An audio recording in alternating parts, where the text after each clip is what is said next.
Olá, seja muito bem-vindo ao Estúdio de Verão na edição de hoje. Esta é a UniTV e eu sou Hildo Silva.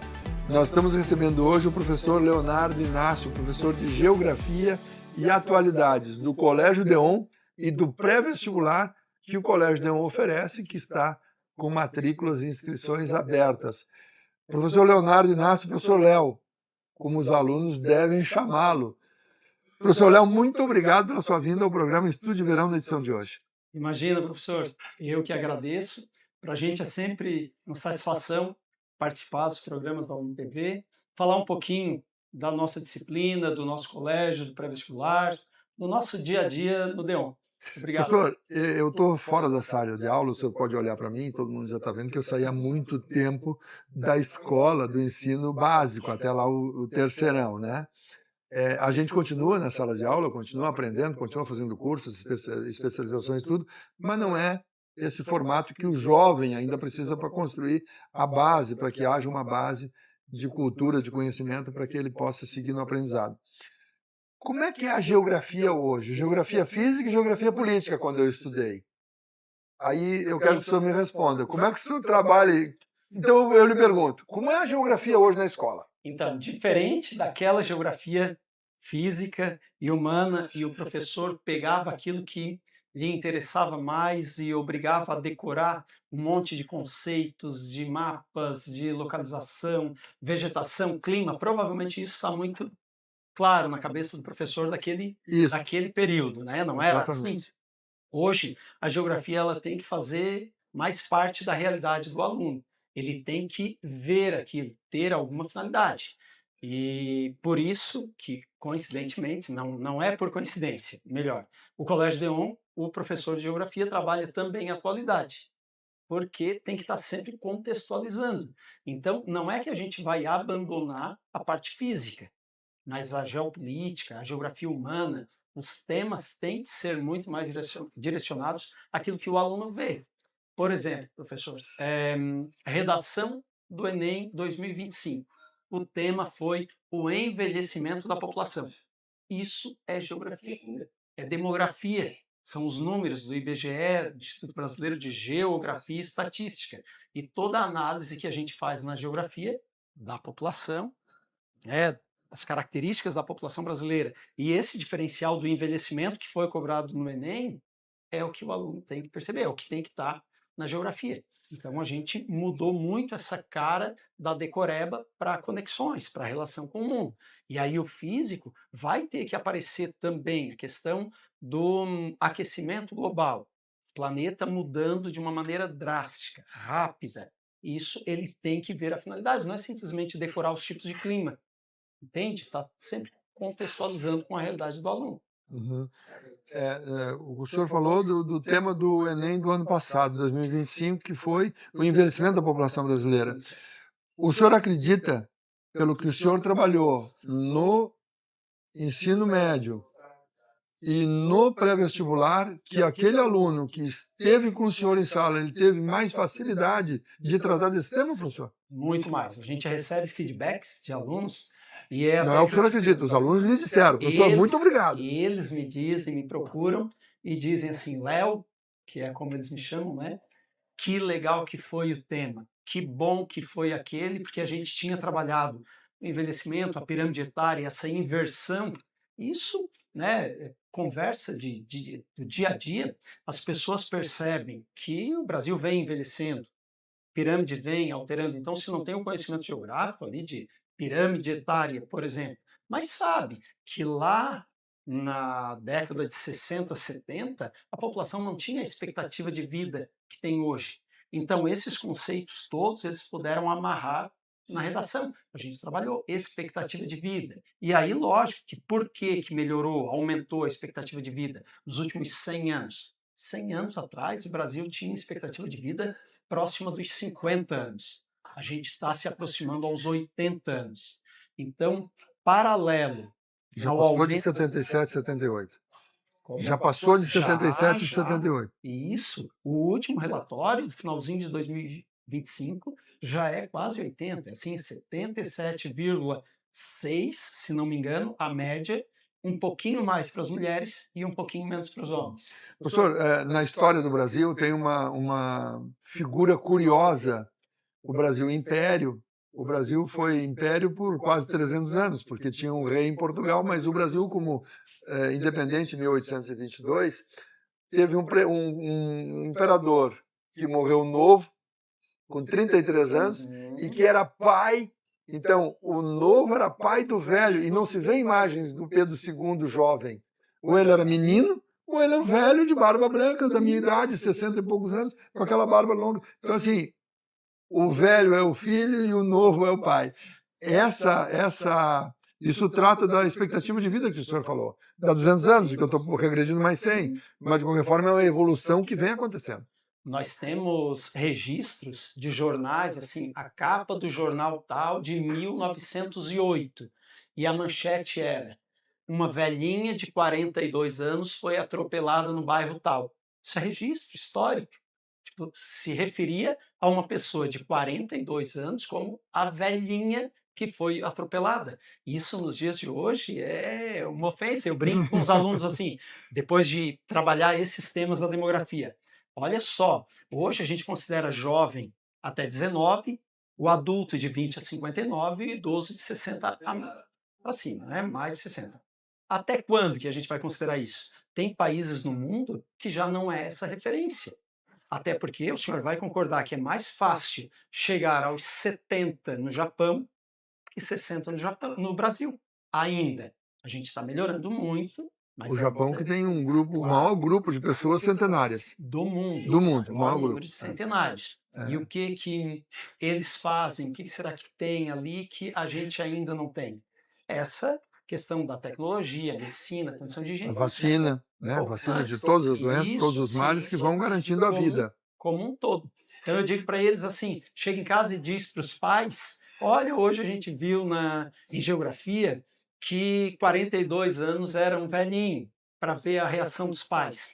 E daí vocês já expliquem. Isso era no século passado, era lá bem no iniciozinho do século XX. 1908 foi quando foi criada a Academia Brasileira de Letras, lá pelo Machado de Assis, 1908.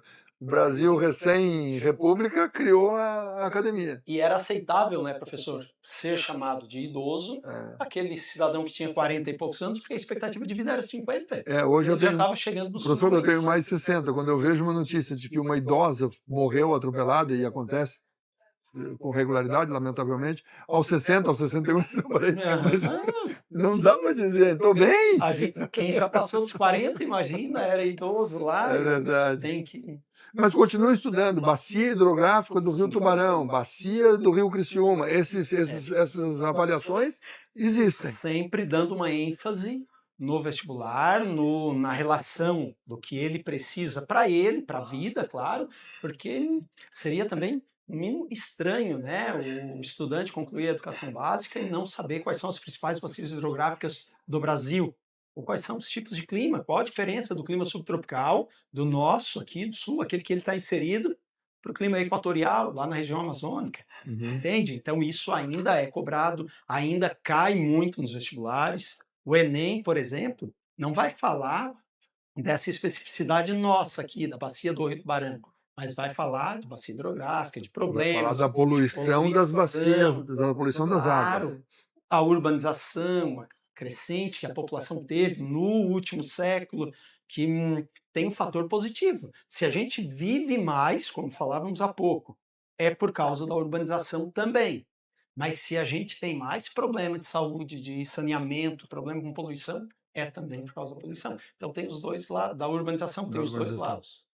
Professor, lhe apresentei como professor do DEON e do pré-vestibular DEON, mas não lhe perguntei que disciplina, que séries o senhor trabalha então, dentro de geografia e eu trabalho atualidade em todo o ensino médio e pré-vestibular.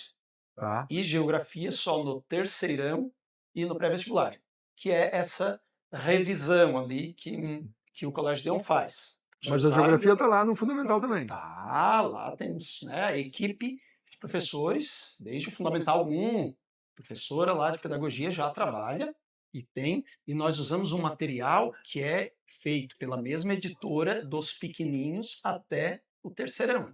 Então, o olhar ali da Vem geografia, encadeado. primeiro, segundo, sexto, nono, até o terceirão, tem esse olhar da mesma editora, e claro que o professor, né, lá das séries iniciais, vai dar o toque dele, no Fundamental 2, característica do Fundamental 2, aí nós temos colegas de geografia na primeira e segunda do D1, e depois eu reviso todo esse conteúdo no terceirão, ou no aluno que veio no pré-vestibular. Professor, diante do que nós estamos conversando aqui, existem no cinema e nos livros muitas obras que podem reforçar o seu argumento. O Dia Depois do Amanhã, 2012, são filmes que tratam da Sim, da questão mudança climática. climática. Isso. Isso o senhor trabalha? O senhor indica filmes, indica Sim, livros sim. para que os estudantes possam... Imagina, se o professor me permitir que volte um pouquinho no tema Claro, anterior, claro. a demografia foi em 2025. Em 2024, tinha sido a invisibilidade do trabalho doméstico, o tema da redação do Enem. E eu tinha sugerido para eles, assim, pessoal, como tarefa de atualidade, geografia, assistam o filme Que Horas Ela Volta. É aquele da Regina Casé, que mostra a realidade de uma empregada doméstica que vem, migra, né? Então era migração, vem para São Paulo trabalhar na casa de uma família muito rica e tem essa invisibilidade. Sim. E acrescentamos ali o trabalho gratuito, o que se vê no dia a dia, e depois tinha aquele mesmo agradecimento, assim, Léo, usei lá como filme no meu texto e tirei nota 900 e tanto, 800 e tantos na redação, que legal, aquilo foi muito bom. Tem uma tese de um estudo de um professor da UNB, que é a invisibilidade social. O gari, por exemplo, ele não é visto. E esse professor, que era doutor, se vestiu de gari, trabalhou um dia inteiro na universidade e ninguém deu bom dia para ele, ninguém o reconheceu. Sim. Então essa invisibilidade, esse é um dos temas que... Sim, imagina. E essa invisibilidade que o professor sugere lá, né, fora. E imagina a invisibilidade que a gente tem dentro de casa. A invisibilidade do trabalho doméstico, da economia do cuidado, do trabalho gratuito, das donas de casa que tem 2, 3 jornadas ali, trabalha fora. E quem que vê o trabalho? Eu ia lhe dizer, o senhor falou da empregada, mas tem muitas mães que não são percebidas, que estão ali para servir a família. Pronto. E ainda vai para a rua trabalhar, ainda volta, faz as suas atividades. Exatamente, essas conexões, essas discussões a gente faz, tanto em geografia, mas principalmente em atualidade. Esse é um dos reforços que o senhor dá. Diferenciais, inclusive, do nosso... Quando o senhor apresenta esses temas em sala, professor, os jovens do D1, que é a turma que o senhor trabalha, e sobre o que nós estamos falando aqui, sobre a qual nós estamos falando aqui, o jovem se surpreende com esses temas? Existe aquele... existe o... Ainda em alguns casos, mas a gente já tem um público que ele já sabe o que quer.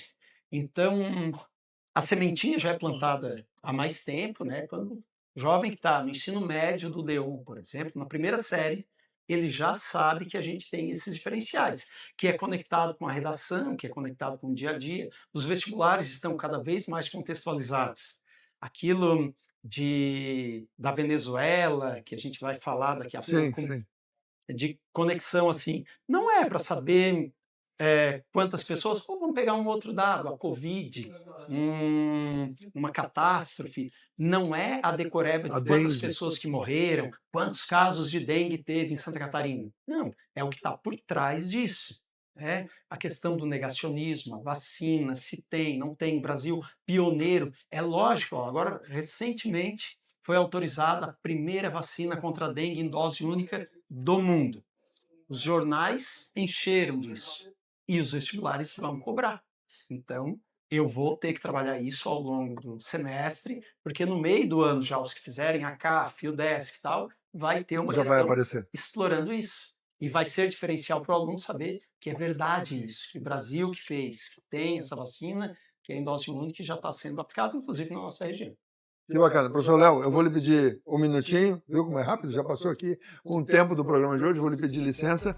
Nós vamos a uma rápida parada e voltaremos em instantes com o programa Estúdio de Verão, onde hoje eu estou conversando com o professor Leonardo Inácio, professor Léo, de Geografia e Atualidades do Colégio D1 e do Pré-Vestibular D1. A gente já volta, se puder não saia daí.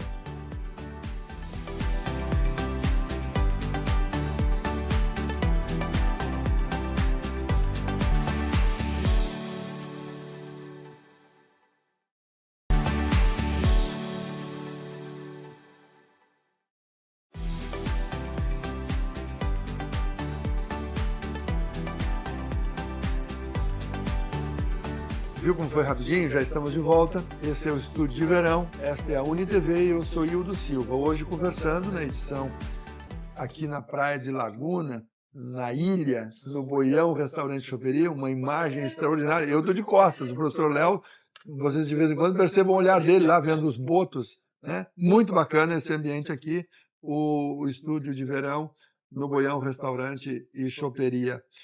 Professor Léo, quando se fala em atualidade, não dá para deixar de falar na invasão americana para capturar o presidente, o ditador, o mandatário da Venezuela. Uma agressão, não agressão, tirou um cara com que tem milhões de venezuelanos mundo afora.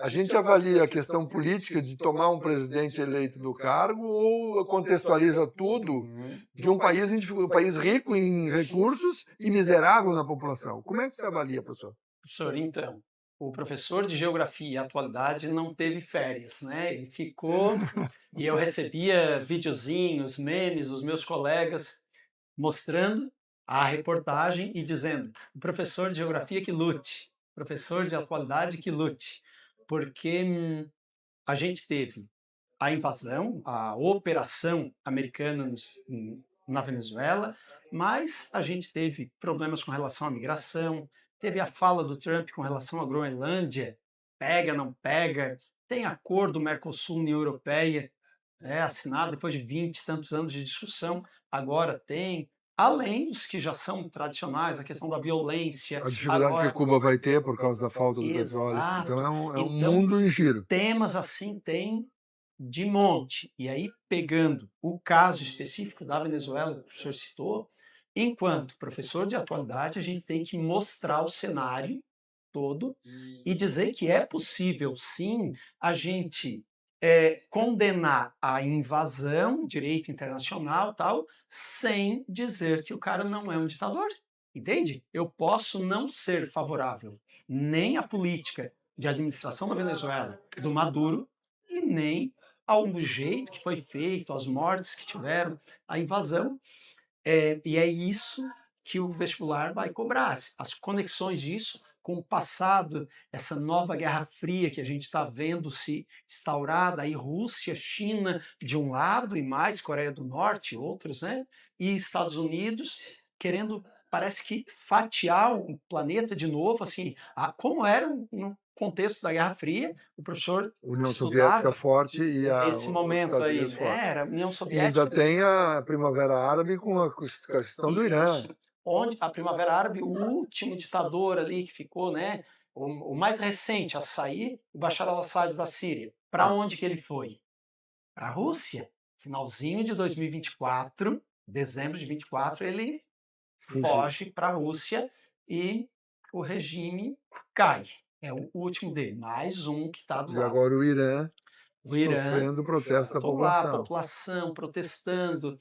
É, Irã, rival direto de Israel. Então, essas conexões o vestibular vai fazer. Né? E eu preciso discutir com um aluno além da atualidade, porque o jornalismo faz, e eu digo sempre para eles assim, no primeiro dia de aula de atualidade, gente, não é jornalismo. Há muito tempo, eu dou atualidade no DEON desde 2005. Mais de 2014 para cá, só eu trabalho atualidade. 2005, 2006 ali, eu dividia com outro professor, trabalhava, lembra do Colégio Deon em Araranguá, que depois fechou, Isso, eu ia lá, o professor ficava ali. Mas a partir de 14, eu trabalho sozinho, a atualidade.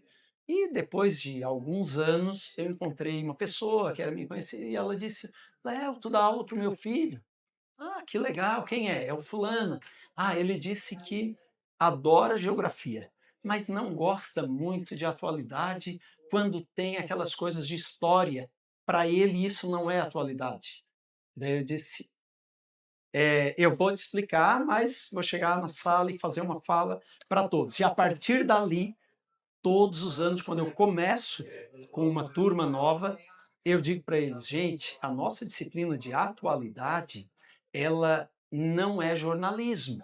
O pessoal de jornalismo faz muito bem isso, apresentar os fatos para a gente. Mas né? deveria contextualizar Claro também. que a contextualização, a gente tem que fazer, isso envolve voltar na União Soviética, envolve voltar lá Na na criação do Estado de Israel. Claro, em 47 a partilha, 48 a criação, a participação do Brasil. O Brasil é tão atuante na ONU hoje, também por causa daquele momento lá. Onde Oswaldo Aranha foi o Exatamente. responsável pelo comando da Secretaria-Geral da ONU. Exatamente. Então, por que o Brasil faz o discurso de abertura na ONU até hoje?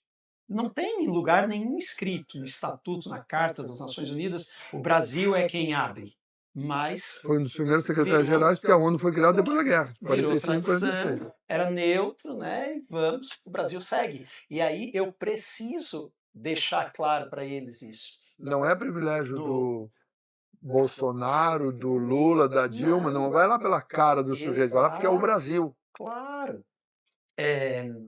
Quando a Rússia invadiu a Ucrânia, em fevereiro, um dos primeiros 3 anos. temas que a gente trabalhou, né?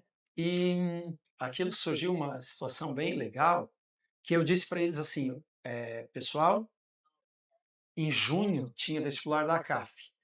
E a ACAF tem uma característica de, na última questão, ser alguma coisa de atualidade. A questão tem 63 questões. As últimas são de geografia, sendo que a última é atualidade. Tinha invadido em fevereiro, vestibular ia ser em junho. Eu disse para todos os alunos assim, pessoal, quando pegarem a prova da CAF, vá direto no final da prova, que a questão 63 vai falar sobre a Ucrânia, a invasão da Rússia, OTAN, Tratado do Atlântico Norte, o mundo dividido.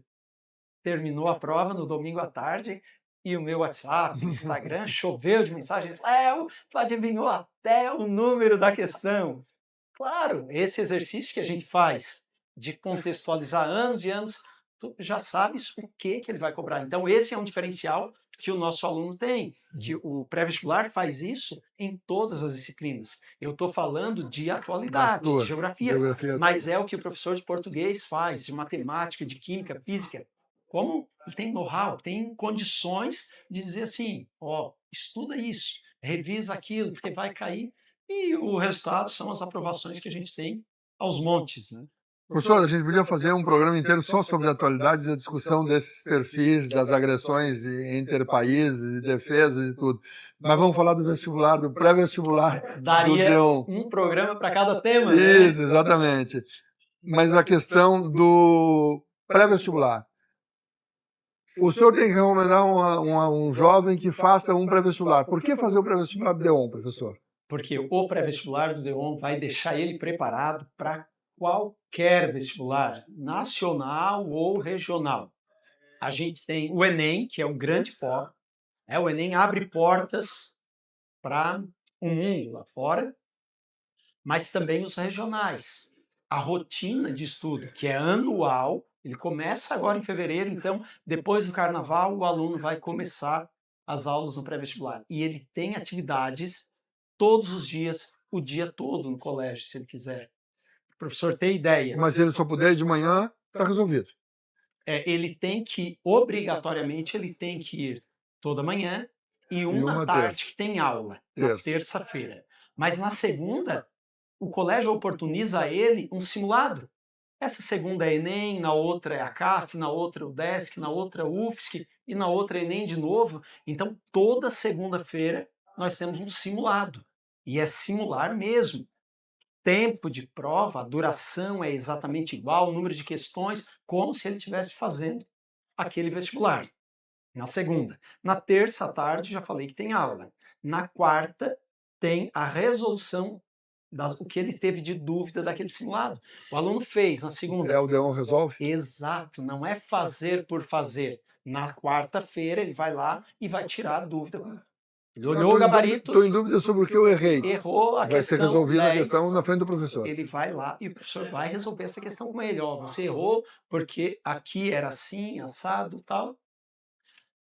Isso na quarta. Na quinta tem monitoria de exatas. Então, química, física, biologia, aquelas que tem mais. E na sexta-feira ele ainda pode ir para o colégio para estudar no ambiente. Mas pode ficar em casa também, porque foi uma semana pesada. Pode fazer a redação. né, que ele vai ter que entregar pelo menos uma redação semanal. E O senhor fala com alegria. O senhor trabalha em aula com essa alegria, com esse entusiasmo? sempre. Nós tivemos um aluno surdo há algum tempo e ele tem que meio que batizar a gente. Poucas aulas que eu tinha dado para ele, ele disse para a intérprete dizer que a partir dali, quando eu fosse me identificar para um surdo, eu deveria fazer assim, porque é Léo e está sempre sorrindo. Professor Sorriso. Professor Léo, muito obrigado pela sua vinda ao programa Estúdio de Verão na edição de hoje. Imagina, eu que agradeço. Conte sempre com a gente. Bacana. Se emocionou, professor Léo. Você se emocionou. Valeu. Fica sentado, estamos terminando aí no programa. Mas o senhor se emocionou. Muito obrigado pela audiência. Continue com a nossa programação e até o nosso próximo encontro.